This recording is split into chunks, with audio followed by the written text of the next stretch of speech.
sorting out the blocking. Like, the more experienced actors will always be aware that if the camera doesn't see you, you don't see the camera, or vice versa. Hi, I'm Alex DeLerma, and this is the Cinema Gym. If these videos are helping you and you want to see some more, please like, subscribe, comment. Let's keep this thing going.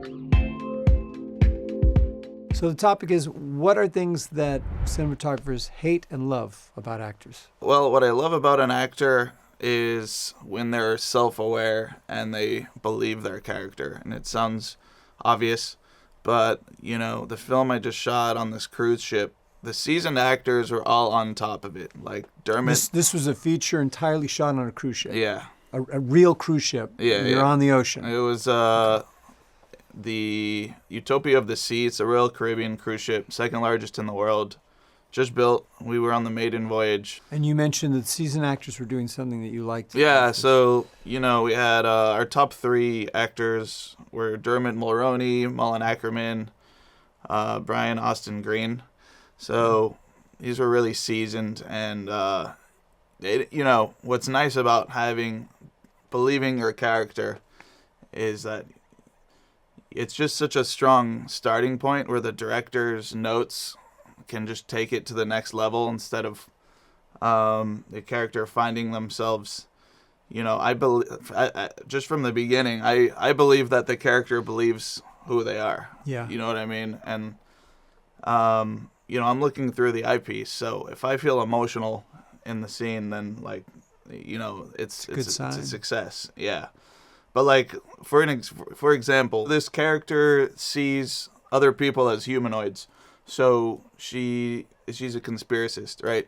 So basically, when she's confronting the main character about this, she's kind of smiling like she has a smirk, you know? And me as the audience, I'm like, you don't actually believe what you're saying. You're not invested in your character. Mm-hmm. You know, I always appreciate when the villainous character or the antagonist is also self-righteous in their beliefs. Mm-hmm. You know, I think that makes really good storytelling when you as the audience can actually sympathize and understand, like, what these villains are going through, you know, and I think it's a really interesting dichotomy it creates for your audience when you're like, I don't agree with what this person is doing or saying necessarily, but I understand from their perspective why they would be engaging this way. Yeah. So in the situation where you had a character who wasn't really 100% invested in the imaginary circumstances, right? Was there not time for the director to address that, or is it a case where you're getting it? Oh, this isn't quite right, but the director didn't get it, or? Yeah, I mean, it was a first-time director, and so, you know, a seasoned director would have been able to probably solve that issue. Right. You know, but I think as an actor, you have to be disciplined and honest enough in knowing that you're not always going to have someone there to solve your problems. I'm really glad you said that, because I am of the strong opinion, and this is not just from my own experiences when I was an actor and then as a filmmaker, but countless conversations with actors over the years, that it is very common as an actor to have a director who understands more of the technology than how to direct actors at first. But then over time with some directors, they pick it up. So yeah, it's hard. First-time director, you're figuring it out, and then you get a little bit better. Yeah, I mean, the irony is that when you need help the most, you probably won't have it. Assuming that you're, you know, on a smaller indie movie where it's a first-time director, and you're not going to get that. You're not going to get that nurturing kind of help that you want to have. So, you know, ironically, when you're starting out, you're going to have to be on top of your game more so than any other time. Yeah. I think what I talked about so far isn't necessarily as specific to a cinematographer's perspective. So let me get into this aspect of it. What I appreciate about an actor from, maybe on a more technical note, is an actor being aware of the camera's presence and understanding, the most optimized places to be.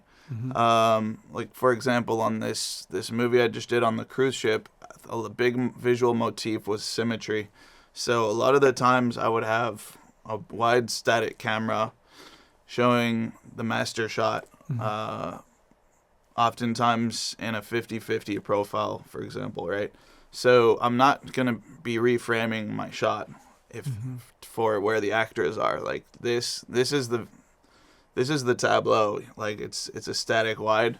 And so it was interesting when I had like a seasoned actor like Dermot. He was hitting his marks, but I needed the less experienced actor on the opposite side to hit the equidistant symmetrical mark on the opposite side.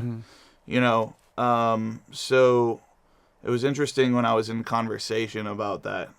It was like, oh, we need to get the symmetry. Like Dermot was like, oh, we got it.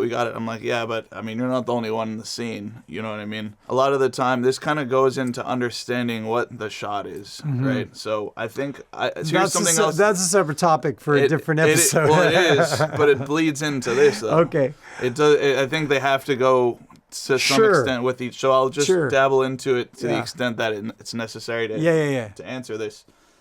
A lot of the time, what I appreciate about an actor is they ask what the shot is because it helps them understand to what specificity they need to hit a mark. So like, if I'm like, okay, so this is the symmetric wide shot.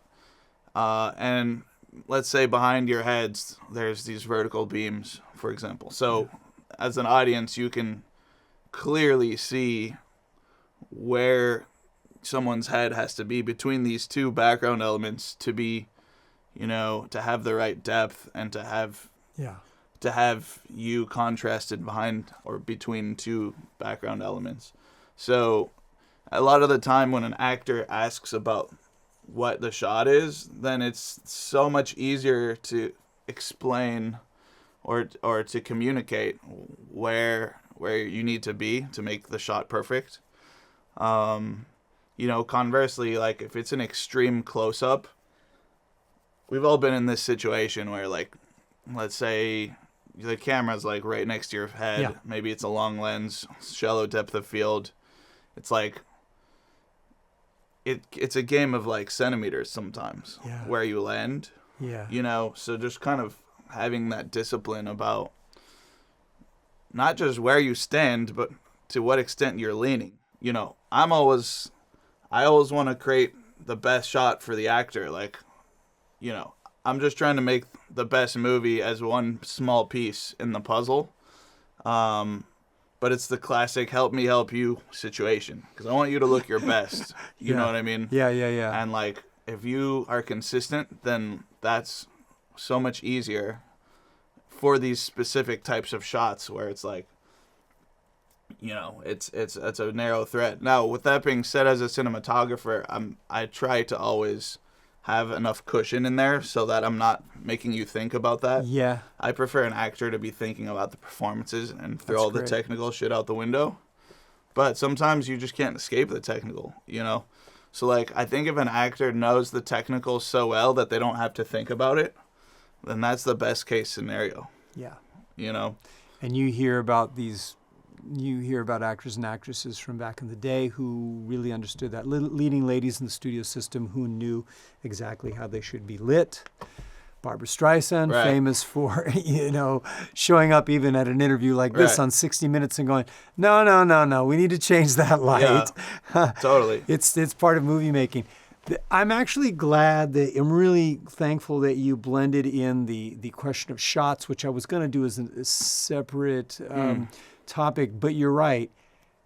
The two are married together. That's a very important thing to this question of, as a cinematographer, what do I love and what do I hate that actors do? Yeah, 100%. Now, there's one more thing maybe I should put in, and you can cut it out if you want, but It just came to mind, which Yeah. is that what I love about an actor. Another thing that's just so helpful is in terms of awareness with camera, happens all the time on the movie as well, where we have a large ensemble shot, and you know, sorting out the blocking. Like this, the more experienced actors will always be aware that if the camera doesn't see you, you don't see the camera, Yeah. or vice versa. Yeah. So naturally, I see experienced actors will shift themselves if they're, so they're not stacked. It sounds so obvious, Yeah. but like I think when you're in the zone of being your character and performing, Yeah. it's you forget about the cameras. But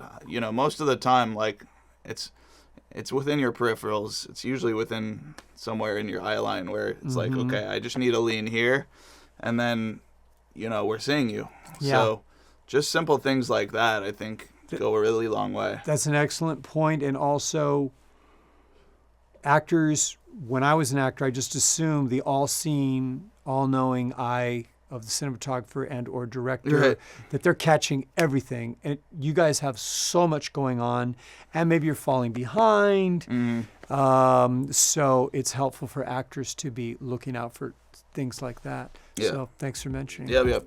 The Cinema Gym is all about helping you transition from the stage to the screen. If you're interested in classes, seminars, or private coaching, you can visit the website. Hope to see you in the gym soon. thecinemagym.com for virtual one-on-one coaching for camera.